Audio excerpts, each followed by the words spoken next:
Friends, today's story is very interesting and fun. Listen to the story until the end. It is a folk tale of Uttar Pradesh. There lived a Chamar in a village. He was very clever. That is why everyone used to call him Chaturi Chamar. He and his wife were at home. They were surprised by the way they lived. One day Chaturi thought that by staying in the village, his condition was improving.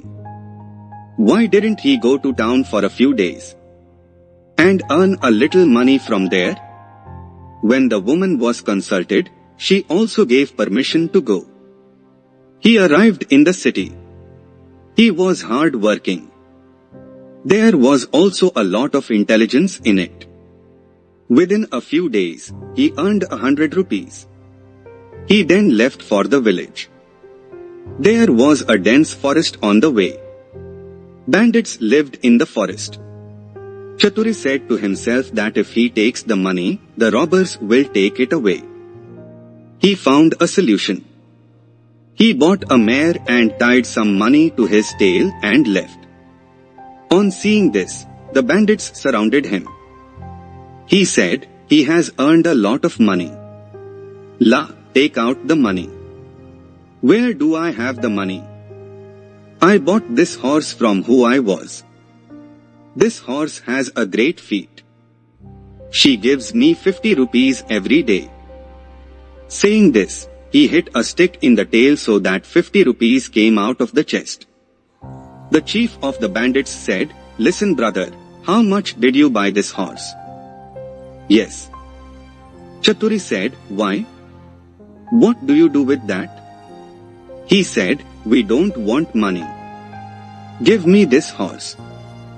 "No," Chaturi said seriously. "I can't do that. My daily income will stop." The Sardar said, "Take this, 100 rupees for the mare." Chaturi did not think it was right to insist further. He took the money and gave the mare to them and started towards the village. He came home and narrated the whole story to his wife. He said, "Yes or no, in 2 or 4 days the bandits will not come here without coming. We should be prepared." The next day he brought 2 identical rabbit cubs. He gave one to the woman. He said, "I will sit in the cell outside at night. As soon as the robbers arrive, leave this rabbit's child saying go. Call Chaturi. I will handle it next." The chief of the bandits went to his house with the mare and stood in the courtyard at night and hit the tail and said, "La, rupee. Where does the money come from?" He hit several sticks tightly, first in the tail, then in the waist. The mare rode, but did not give money. Sardar understood that Chaturi had committed bullying. But he didn't say anything to his colleagues. The horse went to another's place. I went to the 3rd place and it was repaired a lot. But from where does the poor give the money? Cleverness made them fools. But how do you say this to your partner? Whatever he laughed about. Finally, the horse died after going to the 5th robber's house. Then the distinction opened. Then all the bandits came together one night and reached Chaturi's house.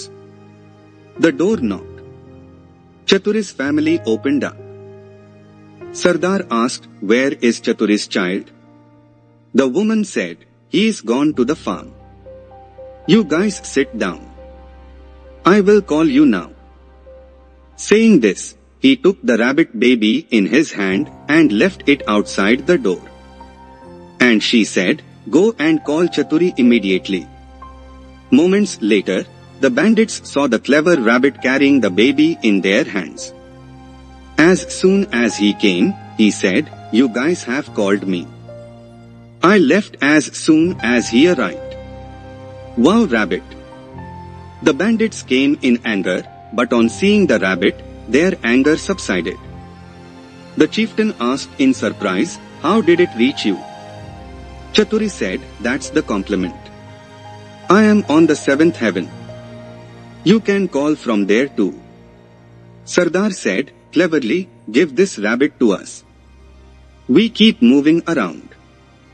And our family is worried. She'll send it and call us." The second robber said, "You have betrayed us."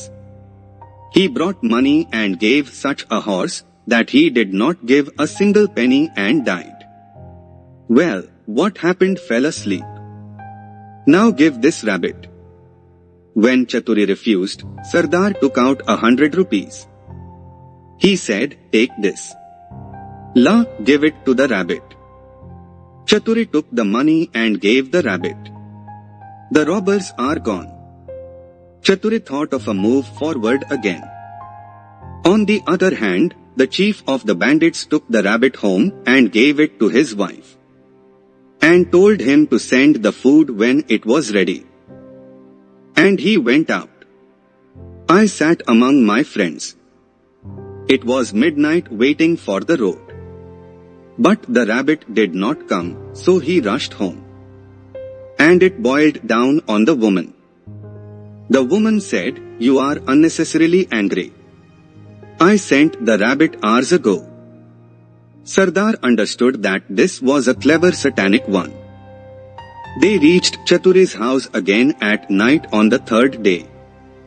On seeing them, Chaturi said to his wife, "Bring their money and give it." The woman said, "I don't give up." "Don't you?" He shouted cleverly, picking up an axe and hitting his woman. The woman fell to the ground and closed her eyes. The bandits were stunned. He said, "What have you done?" He said, "Don't worry. This is our daily thing. I will bring it to life now." Saying this, he went inside and picked up a sarangi from there. As soon as he played, the woman stood up. Cleverly had already taught him. And he had prepared such a color to show blood. The chief of the bandits was surprised to see the play as real. He said, "Clever brother, give us this sarangi." When Chaturi tried a lot, Sardar took out 100 rupees and said that you have cheated us a lot. Give it to us. After saying this, they took the sarangi and left. As soon as he reached home, the Sardar reprimanded the woman and the woman became a little faster, so he did not see the wind, he separated the neck with an axe. Then he sat down with a sarangi. The strings of the sarangi were broken while playing, but the woman did not open her eyes. Sardar bowed his head at his stupidity. But he didn't tell anyone about his stupidity. And one after the other, the heads of all the women were cut off. When the gap was opened, the mercury of the bandits rose to the sky. They immediately reached Chaturi's house and caught him and locked him in a sack and took him to drown him in the river. After walking all night, they reached a temple in the morning. There was a river a little away. They put the sack on the temple and all of them left. As soon as they left, cleverly shouted, "I don't have to. I don't want to." Coincidentally, at the same time, a cow brought a cow and buffalo. When he heard the sound, he went to the sack. "What's the matter?" said Chaturi. "What can I tell you? The king's people are after me. I should marry the princess. But how do I do it? The girl is Kani. These people are taking me to get married." Gwala said, "Brother, I am not getting married. I am ready for it." Having said this, Gwale immediately opened the sack and pulled Chaturi out. And it stopped itself. Chaturi took his cow and buffalo and became 9 to 11. After a while, the robbers came and took the sack and threw it into the river. He was satisfied that he cleverly missed the chase. But on the way back, let's see that cleverness is in front." They couldn't believe their eyes. He came up and asked cleverly, "What? How are you here?" He said, "You guys put me in shallow water in the river. That's why cows and buffaloes fell into my hands. If it had been put in deep water, diamonds and jewels would have been found." Hearing the name of diamonds and jewels, Sardar's mouth was filled with water. He said, "Brother, cleverly, take us and get us diamonds and jewels." Cleverly wanted it. He took them to the river. He said, "Look, the longer you stay in the water, the more you will benefit. Tie each heavy stone around your neck." What doesn't greedy do?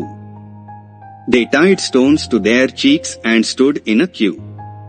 Chaturi pushed each one into the river. After getting rid of all the bandits forever, Chaturi Chamar happily returned home with cows and buffaloes. And he lived happily with his wife.